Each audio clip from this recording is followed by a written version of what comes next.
Selamat pagi, Romo, Bruder, Suster, Bapak Ibu, OMK, dan adik-adik sekalian.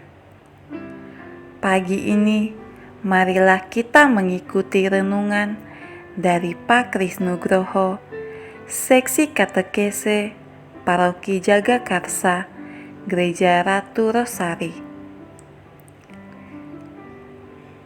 Renungan diambil dari Injil Matius bab 7 ayat 6 dilanjutkan ayat 12 sampai 14.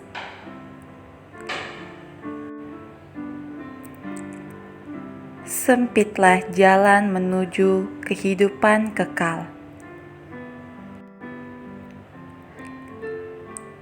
Rasanya peribahasa bersakit-sakit dahulu, bersenang-senang kemudian, tidak asing bagi kita.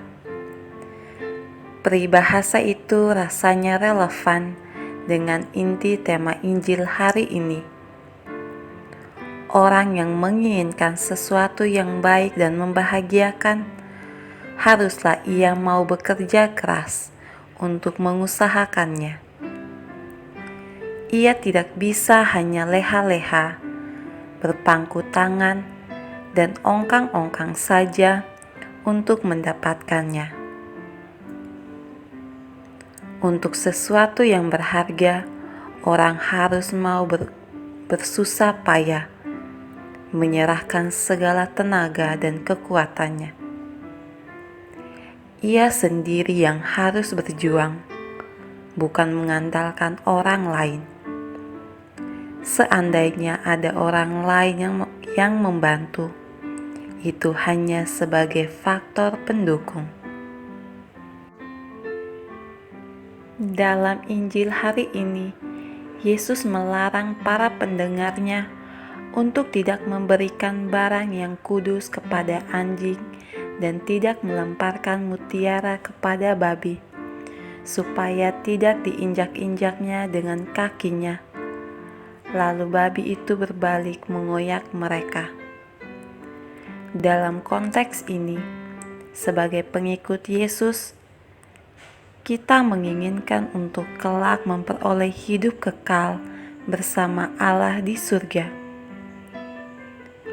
Banyak hal yang baik dan kudus yang mesti kita jalani demi mencapai tujuan itu bersama. Hal-hal kudus itulah yang mesti kita hidupi, seperti menerima tubuh dan darah Yesus dalam Ekaristi, menerima pengampunan dalam sakramen tobat, dan lain sebagainya. Melanjutkan ajarannya, Yesus berkata bahwa untuk menuju kepada kehidupan kekal, pintu yang harus dilalui adalah sesak dan sempit, dan jalan yang menuju kepada kebinasaan luas. Namun hanya sedikit orang yang mendapati pintu yang sempit itu. Jalan yang menuju kepada kehidupan kekal adalah sempit, karena kita harus bersikap baik terhadap sesama kita.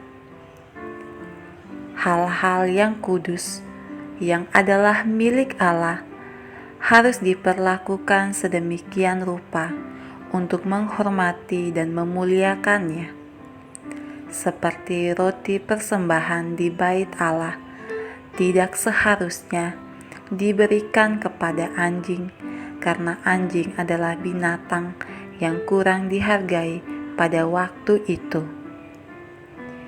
Demikian juga, Yesus mengajarkan untuk menerapkan hal-hal pada tempatnya, seperti tidak menghakimi sesama, karena hanya Allah yang berhak menghakimi. Demikian juga, hendaknya kita mudah mengampuni sesama, karena mengampuni adalah sifat Allah. Dan inti ajaran Yesus dalam Injil hari ini ialah segala sesuatu yang kamu kehendaki supaya orang perbuat kepadamu, perbuatlah demikian juga kepada mereka.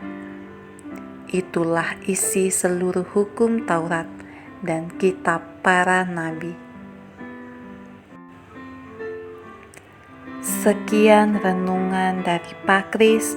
Semoga kita dapat menanggapinya dengan melaksanakan firman Tuhan. Selamat beraktivitas, Tuhan memberkati. Amin.